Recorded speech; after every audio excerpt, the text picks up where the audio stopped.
My friend, today we're going to talk about the circle of fifths, which means you're going to learn a little something. This channel is to answer questions. If I don't know the answer, I don't know everything. I'll ask my teacher, we'll figure it out. Bloop. Today, when we're drawing this circle O fifths, we want to see it as being the circle O fourths as well. Each week that we do this, we get a little bit better, and we try different concepts with working with our tool, the circle O fifths. After we do the circle of fifths, about 15 minutes into this, we're going to switch modes. Quite literally, pun intended. We're going to switch to something called a mode, M-O-D-E, modus, if you will. They're lots of fun. It basically takes the scale degrees like a do, re, mi, fa, sol, la, ti, and do, and then it switches the order of those. Not like playing a melodic movement, but just to get the tone of the half steps where they lie in a Western ear 7-note diatonic scale, and then how that relates to our chromatic fashion scales. So, as we were talking about for first, we write this circle O fifths, but what I want to do is write out the positions of the diatonic scale. So we have 1, 2, 3, 4, 5, 6, and then 7. Notice the ones that are in uppercase are our majors, and the ones that are in lowercase are our minors. This one has 3 minor thirds, if you play out, or 2 minor thirds stacked. That's the reason why this one's called our diminished. So in the key of C major, there are no sharps and no flats, we would have C to B, and then it repeats for the octave. Do, re, mi, fa, sol, la, ti, do. When we have C major, D minor, E minor, F major, G major, A minor, they're kind of like a family. This is what we use to describe our seniorities. All we're referring to is when we put the notes together of a C, E, and G, 1, 3, 5, we're going to find ourselves playing a C major. That C major is what gives you all of your notes. So if you're playing on a ukulele, it looks like this. You would have the notes of A is your top string, E is your second from the top. You have your big old middle C and then a high G. If you got the low G, same concept, just as a lower tone. When we take this and we remove just that note and play A sharp or B flat, B, and then C, that gives us a C, C, E, and a G. Well, that's a 4-string instrument using 3 notes, C, E, and G. If we switch to a D minor, or how about this, a D minor 7, we would have the C already present in there, and we could put our F note, our D note, and our A note, which would free up these notes to play a D, F, A, and a C. Boom! So what we're going to do is we're going to talk about chord construction through the eyes of the circle of fifths. This is the circle when we have it in the key of C major, no sharps, no flats. So what I'm going to do is I'm going to draw out a bitty circle right here, and I'm going to point this down so I can bend the board. When we put a C up top here, we're talking about C major has no sharps, no flats. So if you're drawing at home, put a circle, draw your C, and get ready for the adventure. When we move the C over, we're going 5 notes. Those 5 notes are going to be C, D, E, F, and G. No sharps, no flats, no need to say them. Therefore, the next note we're going to put on our circle of fifths is going to be the G. If you can see it through the eyes of C major, you don't have to move them. However, G, A, B, C, D, E, the note right before our root now, because I'm tonicifying the 1 chord here, it's the F sharp. So when I rewrite this whole thing, I must write G as my 1, the primary. And then when we go up here to our last, we have to put that as the sharp. That's how we add on sharps. Going around the circle, we would add a D, an A, an E, a B, an F sharp. Let's look at B really quick. If we went to the key of B, B, C, D, E, F, G, A, B. Now I sang those in a major mode, but what we have here is not that, because we would need the sharp from G, because that's the 1. We would need the sharp from D. Whoop, whoop. There's our C sharp. We need the sharp from A, because A would go to G sharp. There it is. E has a sharp right before it, D sharp. And then we are at B, which has 5 sharps. So the one right before B, boom. There's our A sharp diminished. Hence, now the notes that I sang tonally would work. Do I have an instrument around here? B, C sharp, D sharp, E, F sharp, G sharp, A sharp, B. That's what a B major scale would sound like. The next note that we would go to, well, here we go. 1, 2, 3, 4, 5. B, C sharp, D sharp, E, F sharp. That's why I wrote F sharp here. F sharp has 6 sharps, and I always love saying this. If you're watching this for the first time, or me, blah, blah, blah, if you've watched this before, say it with me. It must be awfully lonely to be in F sharp. Why? Because in F sharp, we have the sharp that's in G, F sharp. When we keep going, we have all of our sharps in the key except for one sharp. Or one flat. In this case, it's going to be considered a natural. You don't have to write the natural, but there is a B natural in the key of F sharp, meaning F sharp, G sharp, A sharp, B, C sharp, D sharp, E sharp, F sharp. That's how we say the key of F sharp. Lastly, 1, 2, 3, 4, 5. The last key is going to be C sharp. I'm going to write that right here. Boom, C sharp, dunzo. No sharps, flats, one sharp, 2 sharps, 3 sharps, 4 sharps, 5 sharps, 6 sharps, and then containing all the sharps, all 7 sharps, C sharp. Now, when I go back around this circle the other way, I'm going to do it with a fun, classic, cool color, the red. When we do this, we're going in circle of fourths. So, if I was right here and I looked at my C major again, write it on out, C, D, E, F, G, A, B. See? 1, 2, 3, 4. Circle of fourths is going to go to the F, so I'm going to write that way. Remember, this way, sharps, circle O fifths. Going this way, flat, circle O fourths. Now, here's how we're going to rock with this. We're going to go 4 notes from F. I'm not going to rewrite all of this every single time like I did there to show context. I'm just going to use C major. That's what my brain is doing while playing, while trying to figure out what key I'm in, what note to go to next, what chord to go to next, how to just feel out the feeling of music. Yeah. So when we go F, F, G, A, B, we already have a B, and there are 5 sharps in B. However, when we have B flat, do it with me. How many notes are in a diatonic scale? 7. So if I take away the 5 sharps, I'm left with 2 flats. That's how my brain does it. If you want to see this again, look at G major. G major has 1 sharp. There are 7 notes in a scale. Therefore, if you take away that 1 sharp, there are 6 flats in G flat. This works every single time for every single key. If you wanted to play in the key of D flat, you would say there are 5 flats in D flat. How many notes are there in a scale? That must mean that there are 2 sharps in the key of D major. Those sharps are F sharp and C sharp. In the key of D flat, those are the 2 notes that are not sharp. They are natural. You would say D flat, E flat, F, G flat, A flat, B flat, C. That's how it works. Okay, continuing this, we're going to keep going. We're going to have an E flat. That comes next because we had B, C, D, E. Boom, E flat. The next one, E, F, G, A. A flat. After that, A, B, C, D. And then when we have D, it goes D, E, F, G. So we'd have a G flat. G, A, B, C. So we'd have a C flat. And what we're noticing here is what we call enharmonic equivalences. My circle's looking sloppy, which is fine, as long as you know what's going on here. F has 1 flat. That flat is B flat. F major, G minor, A minor, B flat major. C major, D minor, E diminished, and then F. B flat major. B flat major goes to C minor, D minor, E flat major, F. F major, G minor, and then A diminished. We keep going around there, and if you do what I just did on the last 2 every day for 5 minutes, I guarantee you're going to be able to do the circle fifths within a month. C major, C, D, E, F, G, A, B, C. In fact, let's get a tone with it. C, D, E, F, G, A, B, C. C, D, E, F, G. G, G, G, G, A, B, C, D, E, F sharp, G. Oh, that's high this morning. When we go 5 more notes, G, G, G, A, B, C, D, D, D, E, F sharp, G, A, B, C sharp, D. 2 sharps. A has 3.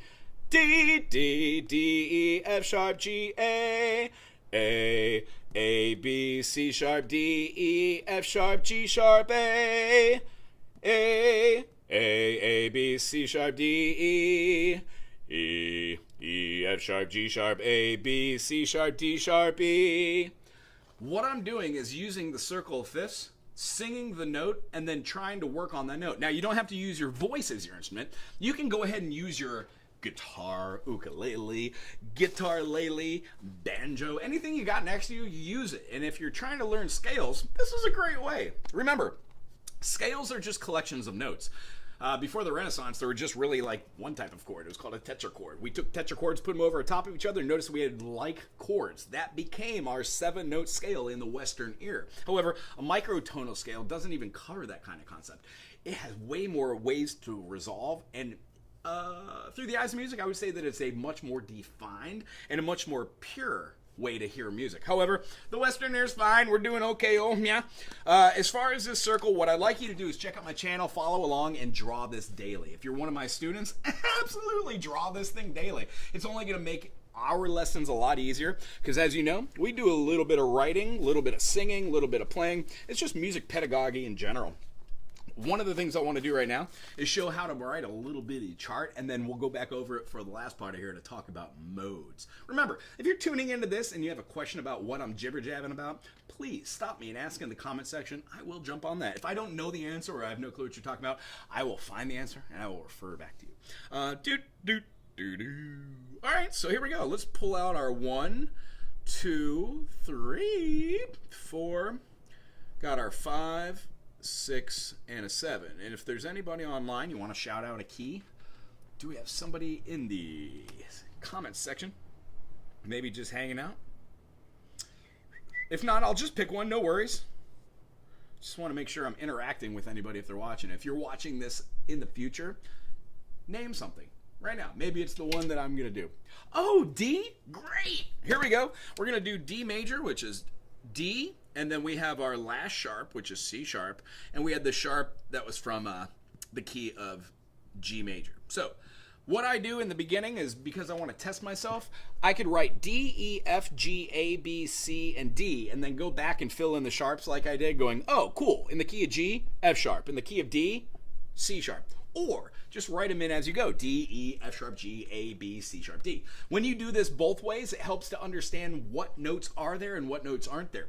When in correlation with seeing a major as a minor, it works out really well that you start seeing the 3, 6, and 7 being tangible and movable. They're also great ways to understand negative harmony, and then basically to understand what is it called? It's like modal modulation, or using a chord from a minor chord rather than a major chord. It's a very cool thing and concept we'll talk about in these theory videos. So D, E, F sharp, G, A, B, C sharp, and D. Let's make a little bit of groove. I'm going to throw down a pattern here. How about we do it in 3/4 or 6/4, just something close to that. Here's our first measure, second measure, third measure, and fourth measure. As we said, I'm going to end this mark here, and we're probably going to play it a couple times, so I'm going to put a repeat sign there. If you're following along with me, this is just a standard way to write out a couple chords so you know what's going on in the process of theory and understanding what's happening and what's going to happen next. If we were going to just pick random chords out of a hat and go, okay, in the hat of D, I'm going to throw out a, let's say, minor 2. That's going to be our E minor. The next chord I want to put out is a major 4. I would love to play that minor 6. And then because we want to just have this kind of like a section repeating over and over, the form would not move to a binary form. There'd be no B section. So we're just going to end this on the 1. That is the most pleasing to the ear, to go away from the tonic and then somehow come back to it. It follows a concept called major or minor melodic structure, I guess is the best way to say it. It's a way to harmonize different chords inside of your key signature and to be comfortable moving away from just your diatonic chords. It's a major or minor harmonic progression. It's what the ear relates to and what feels good. So let's hear what this sounds like. What instrument do I have close? I have an ukulele. Let's see. Very close. If you're playing along with me, chords are going to be as such. We have a D minor, which looks like an F major, but we're going to put down our third finger on the thickest string at the 2nd fret, playing C open, C sharp, and then D. Boom. This gives us a D minor. You can also put your pinky all the way up top on the 5 for that high D. D minor, then to G major. G major is a gray one. It's a 3-finger chord, generally the first 3-finger chord you learn on ukulele and on guitar. On guitar, we call it a D major. On uk, we're calling it the G major. It has a G note as the 1, has a B note as the 3, and then it has a D as the 5. GBD. As you can see, G, B, and then D are spelt out with our 1, 3, 5. There's our G, back it up, whoop, whoop, D minor, G major. Although I am crazy, we're not playing a D minor. Why didn't you say anything? We're playing a E minor first. So E minor can be played like that D minor. We would just switch all of our fingerings, teeter-totter, if you will. If you're one of my students, that's just what I call switching them fingers. Move that up a whole step, and then bar the whole 2nd fret. Once doing that, Batman. When we do that, we get this awesome chord. Remember, you could always play our old faithful, but when you learn new chords, they open up your brain to possibilities of what you can do modally. Okay, so here we go. D minor. I keep saying that. E minor. G major. Maybe my brain's moving too fast. I should slow down, shouldn't I? When I go to the 6th chord in the key of D, it's going to be the B minor. Very pleasing. And then we have our 1 chord. Let's see what it sounds like in congruence. No D minor.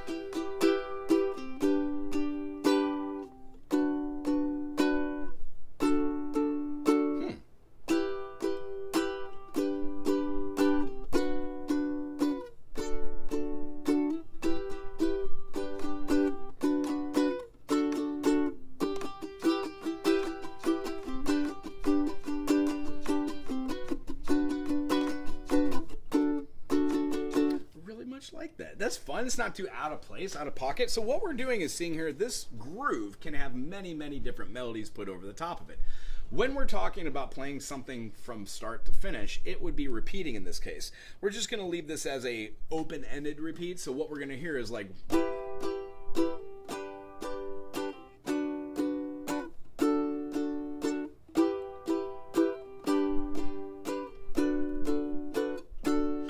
Notice what I've done is I've changed it up just a little bit. So what we're going to do is make some alterations to this just to have some fun.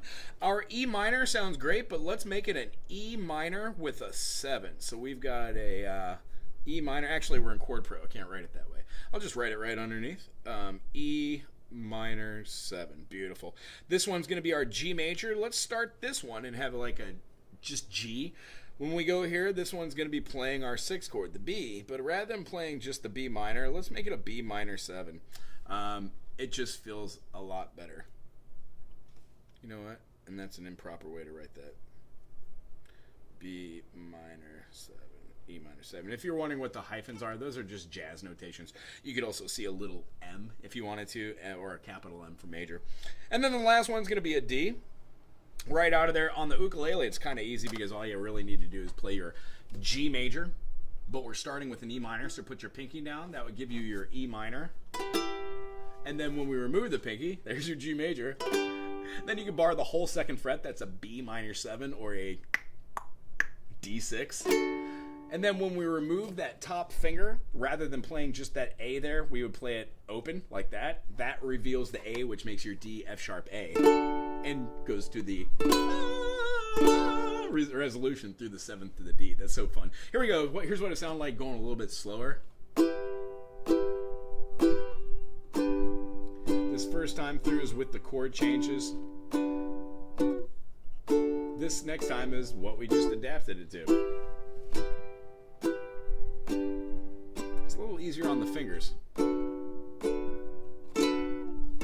Fun. So over the top of here, this is what you're here for, right? Modes. The first chord has a seniority of a minor. So the first thing I'm thinking is, what 2 patterns can I play on any instrument?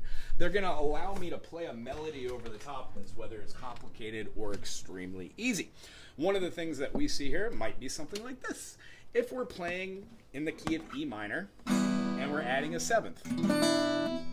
That note in the key of E minor is a D, because in the key of E major, we would need 4 sharps. E, F sharp, G sharp, A, B, C sharp, and D sharp. Well, the D sharp is the major 7th. It is the natural 7.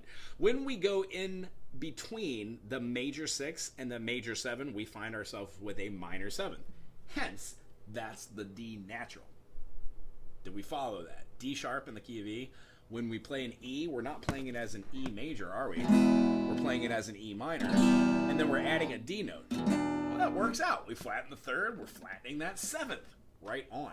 So the only other note we have for that minor that would have been flattening that sixth. Cool. So when we play here, the two modes I'm looking at are going to be an G Ionian, which in this case on a guitar would have the notes of G, A, B, C, D, E, F sharp, G. Now here's the crux.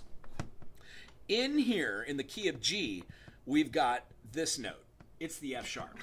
G, A, B, C, D, E, F sharp, G. That means that one sharp makes G major. However, we're in the key of D. So modally, if we were to play a G major and then play the C as a C sharp, we would be achieving this.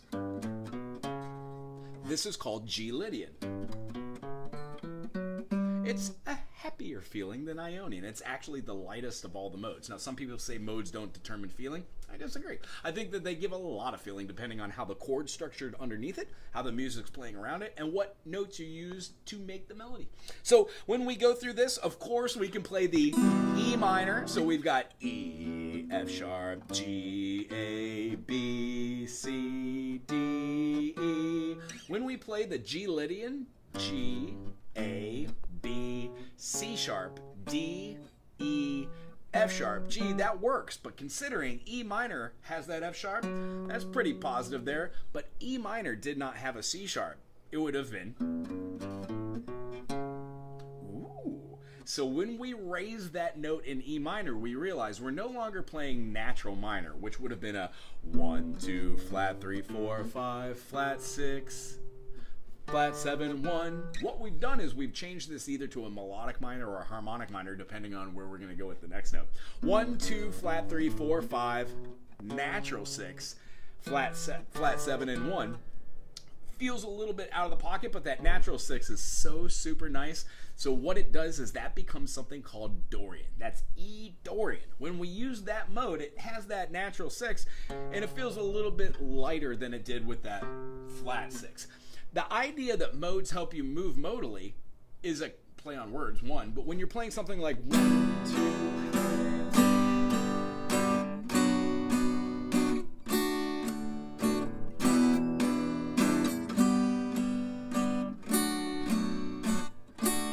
that's our chord progression: E minor, G major, B minor, and D major. So over the top of that, coming up with a melody or something should kind of start small unless you absolutely know what you want to be going for. In this case, I just want to use a baseline melody to start the concept of feeling what the underneath would be. This is personally my preference, but everybody has their own way of attacking a song when writing a little something.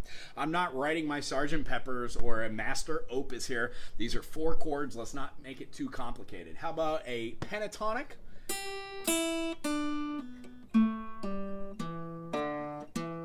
Downward motion. We're going to be using the top of the pentatonic, the G, pull off for the E. We've got a D, pull off for the B, put our finger down on the A, pull off for the G, and then we can throw down an E, go to open D, and then back to E. You don't have to do these in order, though. It can be. You can do them in any fashion. You can do slides, hammer-ons, pull-offs. That's the beauty of knowing what notes are inside of different scales and then being able to access them. The one I'm talking about right now is a pentatonic scale, meaning 5 notes. Out of the 5 notes of E minor, we use the 1, which is the E. We're going to skip that 2. We're going to play the flat 3, so we have the G. We're going to play the 4, so we've got that A. When we go here, we're going to play that B, and then the idea is that we want to do is the 4. We're going to take the 4 there, the 1, flat 3, 4, 5, and then skip to the flat 7. And as we were talking about, E major has a D sharp. Therefore, we need that D natural to be a part of it. So when we play any of these notes on any instrument, those will be your E minor pentatonic. Relatively, your G major, G, A, B, D, and then E is going to be the 5 notes of the pentatonic major. 1, 2, 3, 5, and 6. So those are great to remember, pentatonics, but of course we're going to talk about these in another episode, or all of these circle fifths. Over the top of this, we can play our E minor, we can play our G Lydian, E minor, G Lydian. Because you've got that D natural in there, you could also kind of see through the eyes of E there, playing a different mode if you want. Maybe something a little bit outside the box of that minor, natural minor. But when we do this, the pentatonic can definitely work. G major here, we would absolutely have G major. As we were saying, the E minor works. We could also have an E minor. You could have your G or your E pentatonic. The E or the G pentatonic would work here. When we're doing this on the G major here, a lot of fun is to like kind of do like the scale preferences of these keys. So it's kind of like a hat on a hat. However, when we're playing G, you don't necessarily have to play a lick that is in the G Ionian or G major scale.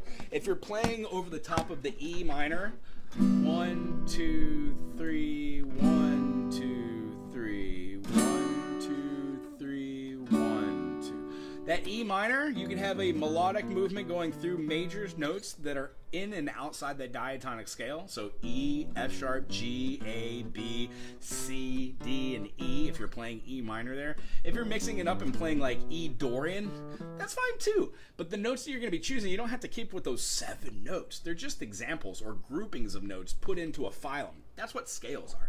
Feel free to use minor seconds to go in and out of notes that aren't in the natural 7 occurring notes of whatever motor scale you're in. This concept transcends, and it's a little hard to get in the beginning, but here's the crux. If you play an E minor to a G major, you don't have to play like the E minor pentatonic. Frankly, because E minor and G major are the same, one and the same, diatonically. They share the same key signature. All the notes are in there as far as we're writing. If you're not manipulating your diatonic scale, 1, 2, 3, 4, 5, 6, 7, but you start at any starting note and play that major scale, or the minor scale, because they're one and the same, that's what modes are. And the hardest way to explain this is if we play E minor to a G major, I could do an A minor pentatonic lick. Absolutely. Why? A minor is the minor second of G major. G major, A minor. I could also do B Phrygian, C Lydian. Now these modal structures, they get taught through the eyes of C. C, D, E, F, G, A, B, C. D, E, F, G, A, B, C, D. D Dorian, E Phrygian. The idea though, just playing 7 notes in a scale ascending or descending does nothing to give you the tonality of what you're trying to shoot for or achieve. Clocking hours playing these modal structures and scales behind a backing track or in your band with somebody else just knocking out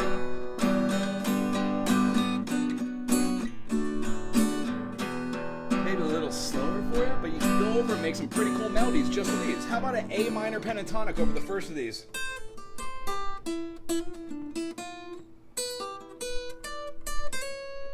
Right there, I ended on an A note. The reason why I like that A note is because it's the 5th in the key of D. So even though it might not fit for the idea of D right there, using that E minor kind of like over the top, hitting the E minor 7 and dropping back to an E minor 6, that 6th note is the A, which is going to go over the top. E, F sharp, G, A. It feels like our sussy there, but in this case, when we move it back, it's the 5th in the key of D. D, E, F sharp, G, A. Therefore, all the notes that we play in one scale work over another. When we go to this minor chord here, we can either play B minor or we could absolutely play D major. Why? B minor would be B Aeolian.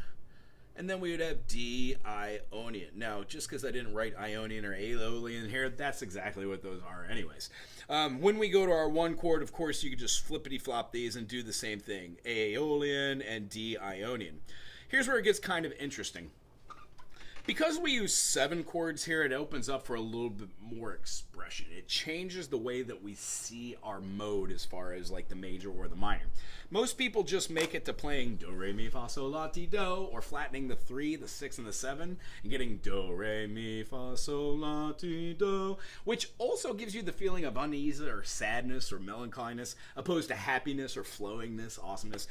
One of the things we do is try to see the dichotomy of how these modes work together, and then when we write very, very small tidbits like this is our backing track for ourselves to actually start playing. So if I was just noodling, do I have a pick anywhere? If I was just noodling over the top of this and I was having fun, I would try and pull apart a couple of different phrases that would make sense. I don't have a pick. Looks like we're doing finger style today. So can we still see that? Yes, we can. I'm down on camera today, but so 1, 2, 3, 1, 2, 3, 1, 2, 3. How about a simple melody? And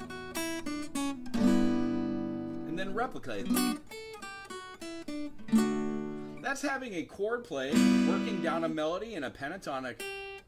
Oh, I'm sorry, not a pentatonic, a natural minor. And then moving to the G major, and then going to the B minor, and then going up to our A note, and then moving through. One of the concepts that we've tried to work on, I'm sorry, earlier when I said an A note, that wasn't an A note, it was a C sharp. And the C sharp would have been the major 7th of the D. I don't know why I said that. I'll make a note of that in the timestamp. So the concept of playing melodies in minors and major shouldn't elude us in the beginning.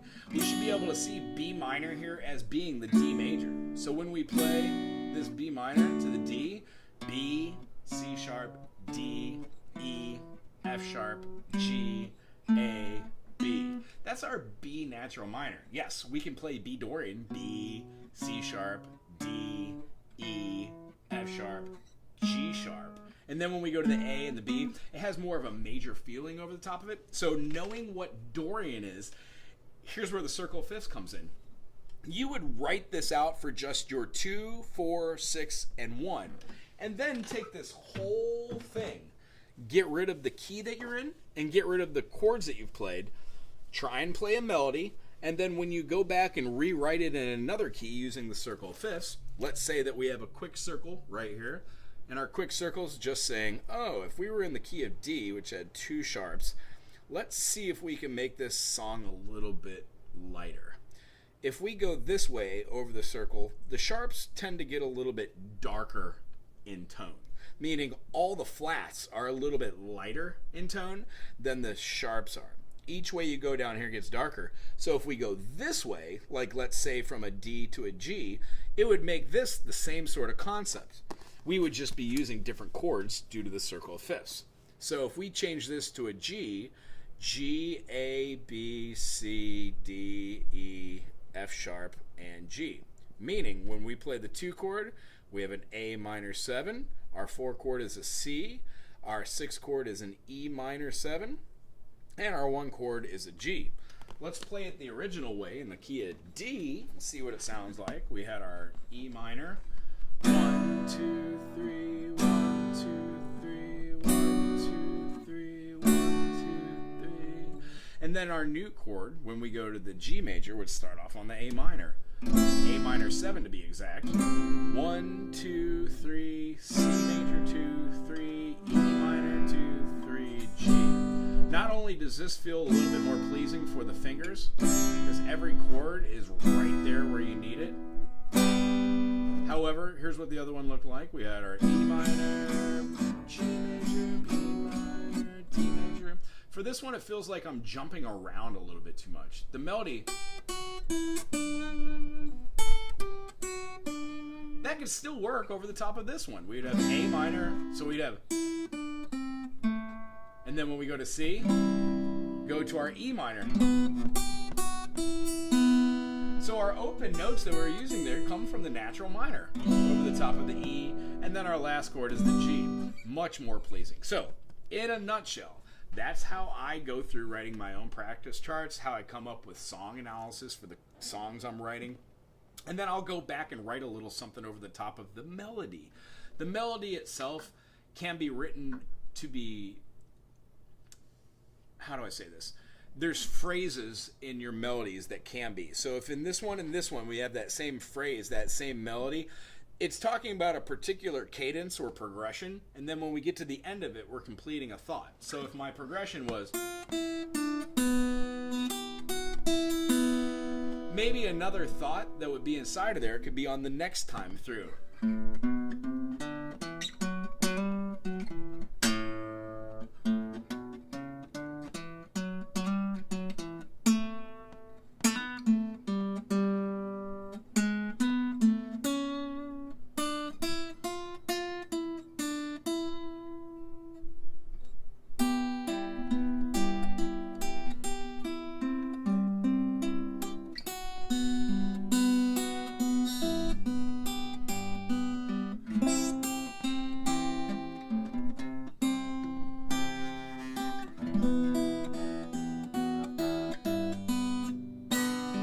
Maybe if you modulate to 2 keys, you can try a modulation by going by, just symmetry of the chords. What we could do is to see if they have a common shared diatonic chord, which is also a really cool thing for modulation. I'm not going to get too much into modulation here, but I do want to go into the process of why you would use the circle fifths for that modulation. So we're going to go back up to our board. I'm going to cut this off in just a second if I'm boring you here. Sorry about that, but for our music nerds, you might really enjoy this next one. What I like to do is just look at the circle of fifths in the beginning to make assumptions. So if we're going to be playing in the key of, let's say we're doing it in key of G again, 1, 2, 3, 4, 5, 6, and then 7. If we're in the key of G, we have G major, A minor, B minor, C major, D major, E minor, and then F sharp diminished. So if we're going to see the circle fifths like this, we got our circle. C is right here, G is right here, D is right here, A is right here, E is right here, B is right here. We keep going. We have our F sharp that we did. If we go this way, we have our F. And the reason why I'm doing it this way and I'm writing in 2 different colors, gonna do the circle out here. B flat, E flat, A flat, D flat. F sharp is a G flat, and B is a C flat. Oh, that's not a horrible C right there. It's like 2 G flatties. Cool. So when we're seeing that, awesome possum. When we go the other way, what you can do is notice that our D flat is also the C sharp. Right on. So that completes our circle fifths. However, what I'd like to do right now is just take handy blue, go to G major, because that's the key we're in. We're going to put 1 right here, skip a note. We're going to put 2, skip a note. We're going to put 3. We're going to go all the way back up to G and go to its next door neighbor and put a 4. We're going to go next to G and put a 5 after we skip G. Now we're going to skip the one we did and put our 6. Skip another one, and we have our 7. This is a great way to use a shifting tool, if you will, and acting like we're putting a tiny piece of paper over the top of it to cover everything except for the notes that are right there and present. What we would be doing is we would be using the circle fifths as a tool. In the key of G major, or G Ionian to be exact, you have 7 notes. These are those. Them is that. That there, ims thems. So when we move these notes, what we're seeing are 7 note correlations and a movable system onto which, when you have your circle of fifths written, you can move your shape and then you could figure out different modes. This one happens to be 7 notes contained for G major. You find the root note. The 2 notes on both sides are going to be the majors. The first 3 are majors, C, G, and D being the 4, 1, 5. The next 3 are going to be minors. In the key of G, we have the minor 2, we have the minor 6, and then we have the minor 3. And then the last one in the grouping will be your diminished. In the case of this, it's going to be our F sharp. Now, if we wanted to see this through the eyes of D, well, what would we do? We would take apart this correlation, all this blue here, I'm just going to get rid of. This is why drawing the circle fifths is really cool. I could probably draw this in the time it would take me to erase this now. When I do that, we're moving from the key of G into the key of C. We're getting a little lighter, so we shift that whole mechanism to include these. That's what C would look like. C major, D minor, E minor, F major, G major, A minor, B diminished. Why? These are the 3 majors. The next 3 are the 3 minors. And the last one of the group of 7 is the diminished. When we get rid of this blue and we say, hey, let's go to the key of D major now. D would be our 1, so we include the note right next to it. We keep going, and then we draw this. See how hypothetically we're shifting? If we had 2 pieces of paper and this back portion was just always there set in stone, and then the piece of paper you use to shift is there, that allows us to modulate. What we're going to do is talk about next is if you're transposing or modulating using this, it depends on what your instrument is. Saxophone is an E-flat instrument. French horn is an F instrument. Trumpet, B, or the cornet, generally CB. When we do something like the piano, that's called standard tuning. It's in C, but the idea is it's only standard to itself. Everything kind of relates to the piano and those frequencies in hertz wavelengths that define what the Western ear is. I'm not quite sure. I think it's like 445 or 448, 443, something like that. Traditionally, it used to be like 435 or 440 now. And it just depends on how you want to hear the music and how you want to record it. Some vibrations and tones that come together, triads, work really well. Some polychords over the top of each other work really well when you have really great divisions of sound. But for this, let's say we're just playing a... how about a stable foundation progression? G, B, and D, and then G again. So we're having a 1, 3, 5, and then 1. So our progression would be a G major, boop, boop, a B minor, boop, boop, boop, D major, and then back to the G. Double bar, end it, bar here. We're going to do this in 4/4. That's what we're going to be rocking with. So here, let me grab the ukulele. It's smaller. If we're playing, what do we say? Yeah, G major, B minor, D major, back to G. Yeah. G major, B minor. We're going to have our D major. How about this time we make them all 7 chords? So G7, B minor 7, D7, and G7. 1, 2, you know what to do.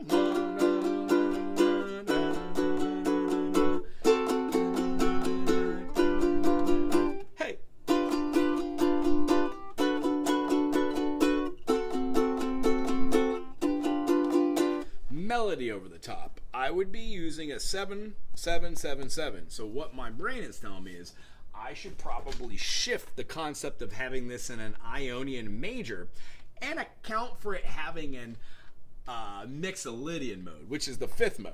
Now, we're in the key of G, so what do we have to do? We've got to get rid of our D spellings right here, which included the C sharp, or the D flat, but enharmonically we want to call it the C sharp because that's what we moved.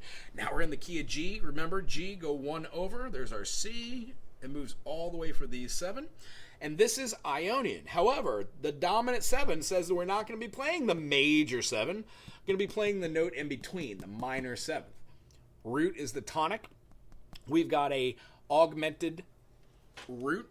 We have a diminished root. A flat 2 would be that. We would have this one being the subtonic. This one is going to be the it's the median. It determines measures of major or minor, meaning a major third put together with a minor third is a major chord, G, B, D. When we make this a B flat, G to B flat now is going to be our minor seconds. Count them with me. G to G sharp or A flat, 1 minor second. A flat or G sharp to A, 2 minor seconds. And then going to our A sharp or B flat is 3 minor seconds. 3 minor seconds make up the minor third. So 4 minor seconds make up a major third. And I know that's a lot of information, but as I said, this isn't a one-time off thing. This is watching it daily. When you watch it daily, write it daily, play it daily, you really come up with different ideas on how to do this. And remember, I'm going to be your resource here for probably the next couple months doing these Q&A, building a stock of footage, and just having fun so my students can watch this as well. We're going to take these on 9 to 10 Tuesday, every week, every month, for a extended future. So if you are on the YouTubes and you enjoy what we do, please give a thumbs up, subscribe, put something cool in the comment section, send this to somebody you know, and follow along. If we're going to be playing the minor 7th here, what I want to do is get rid of this note, bring it on home to me, close it up here, and then extend my circle. What I'm doing right now is explaining the idea of using this as a tool works for every mode. The first mode that we did included the 1, the 4, the 5, the 2, the 6, and then the 3. Well, we excluded the natural 7, which was this one, and we've now gone this way to add 2 notes after the root. Meaning, if you think about this, every time you shift this, it will always give you the right notes for a mode called Mixolydian. This is going to be called Ionian. Ionian. That's the one we talked about in our last video on Tuesday. I think it was number 12. This one, next one, is called Dorian. This is the mode that we talked about in the first 15 minutes here. It's the one that has a natural 6. It feels just like a minor, except it raises the 6. It gives it a happy tone in a kind of not so happy thing. Kind of makes it not so sad or not so melancholy. When we're playing the B minor here, it means that all the notes that are inside the B minor 7 kind of shift too. Now, in the key of B major, there are 5 sharps: B, C sharp, D sharp, E, F sharp, G sharp, A sharp, and B. So included in the key signature of G major is already B's minor 7th. Or else it would have been an A sharp, which still resides right here, but now we have here. So B, when we start on our 1, would become a Phrygian. I can't spell. Phrygian mode. This next one, as we have said, is a Lydian mode. It has a sharp 4. This one is our Mixolydian, which is what we're talking about right now. The minor mode, or natural minor, is called Aeolian. And then our last one, which is my favorite, is called Locrian. The exhibiting factors of these is they all have changes or alterations to their 7 notes. 1, 2, 3, 4, 5, 6, 7. Therefore, Mixolydian's telltale sign is to be like these. Dorian's had a sharp 6, so it had a natural 6. How would we spell that? 1, 2, flat 3, 4, 5, 6, flat 7, 1. That's our Dorian. When we go to our Lydian, we would have 1, 2, 3, sharp 4, 5, 6, 7, 1. So in the key of G, G, A, B, C sharp, D, E, F sharp, G. It adds a little bit more light and airiness to an already light and airy mode, the natural major. So what we have next is the Mixolydian. It has all the same notes as our major, do, re, mi, fa, sol, la, ti, do, except it doesn't use that major 7th. T, it uses a ta. It's a half step lower, meaning when you do the resolution from G, A, B, C, D, E, F, G, there's a whole step resolution. There's more distance to be covered. It's a half step plus a half step. Minor second, major second. Therefore, the distance of resolution is further.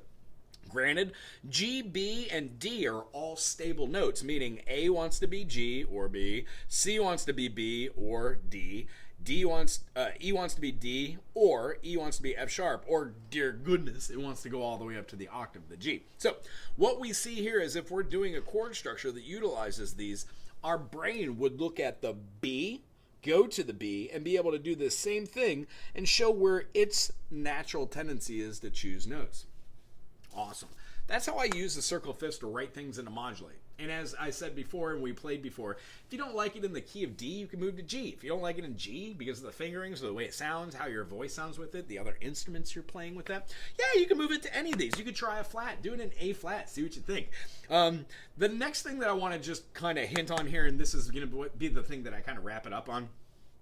If you're writing a tune and you find out that it sounds like something else, or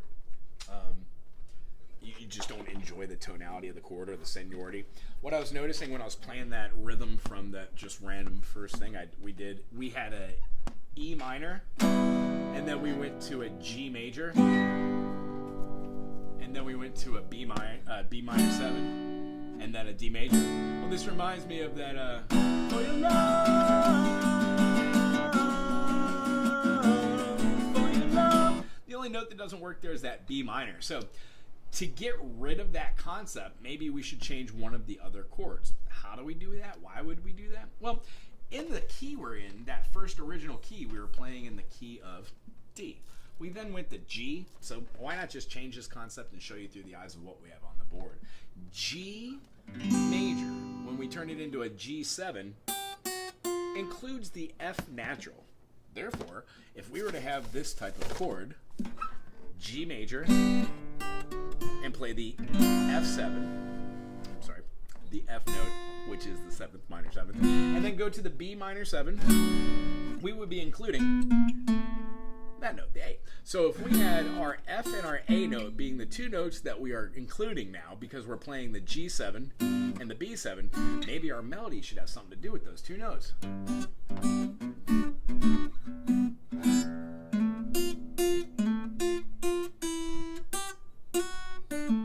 That's how I kind of register the notes that we're using. So if the chord wasn't a G7, would I think about that F note? Nah, I probably would be in the key of just G. G, A, B, C, D, E, F sharp, G.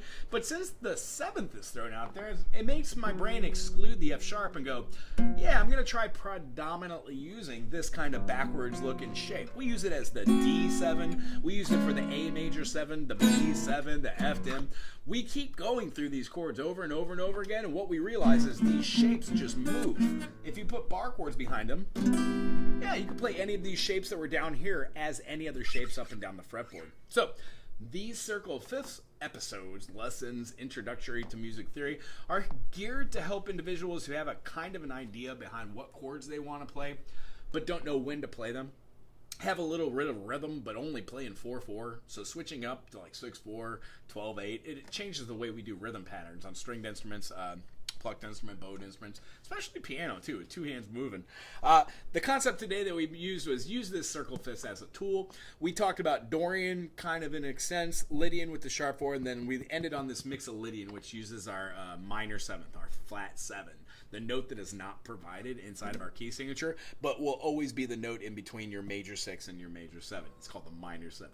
Coolness! So that's where we're going to end today, and the last thing I want to do is show how to switch out those chords. So if we had a G major, which we're now doing as a G7, and we're doing the B7, B minor 7 to be exact, and then we're going to the D7, and then back to the G7. Maybe I'm not too big on that last G7, so swip, swip, whoop, that one's gone. We're going to start with that G7 though, and then rather than going to the B7, what other minor chord is in the key of G?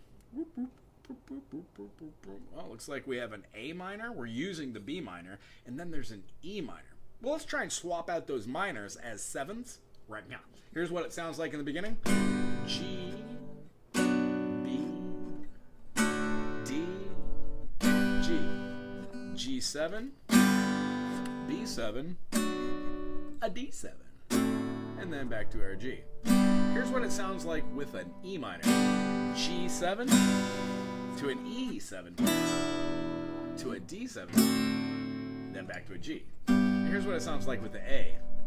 G, A7, love that, D, and then a G. So the way I feel just by swapping out the other minors, what I learned from that experience is maybe the repetition of this is a little boring. Maybe the A section in its form should have some sort of other motif or other cadence or other idea happening at the same time. So, in addition to our melody of something like and moving through notes rather than just playing all the 7 notes that are in the scale, being kind of microtonal, if you will, or not microtonal, but at least chromatic, if you will, using half steps. We can then change out our B minor for either an A or an E. Well, why not alternate that? Use the B minor the first time, second time do the A, third time do the E.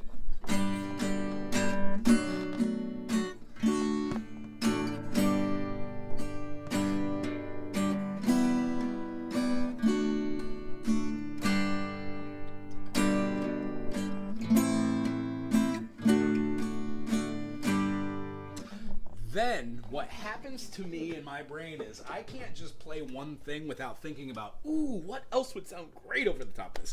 All the while just playing those chord structures, not only am I thinking about laundry I need to do, paying rent, yada yada, I'm also thinking about what modes to do, what kind of notes would fit over there. And deep breath. After all of this, blah, blah, blah, blah, blah, blah, blah, blah, blah, you don't need to know any of the names of this. You don't need to know the names of the notes. You don't need to know the names of the modes. You don't really even need to know exactly where to put your fingers if you're just playing with one finger. The idea is to start playing as much as you possibly can, clocking hours, and watching stuff like this, writing it yourself, and putting it into practical application. It starts off very slow in the beginning. However, if you know where you're at musically, you could then move to the next level or step. As a predominantly string player, playing over, 8 or 9 stringed instruments now. What I find is every single lesson I've ever taken or every single lesson I've ever taught is helping me to understand a new instrument. So if it's something like the vino or the sitar, which is in a microtonal kind of concept, or learning how to play a baritone ukulele without the 2 bass strings like a guitar would have, it's kind of a challenge. But the idea is the more you do it, the better you get at doing what you do, and then you're able to do it better, faster, quicker. And also, it allows you to get the vocabulary to share that information with others, which is why I'm doing this. Anyway, thank you for being here today. Remember, on Tuesdays we do the Q&A. If you ought to, come by, stop by, say hi, howdy do, how you doing there? Drop something in the comment section. And remember, I always read these comment sections to make sure, one, that there's nothing really foul on here, because I have students that check out these videos. And then two, just to provide a natural safe space for people to encourage music education.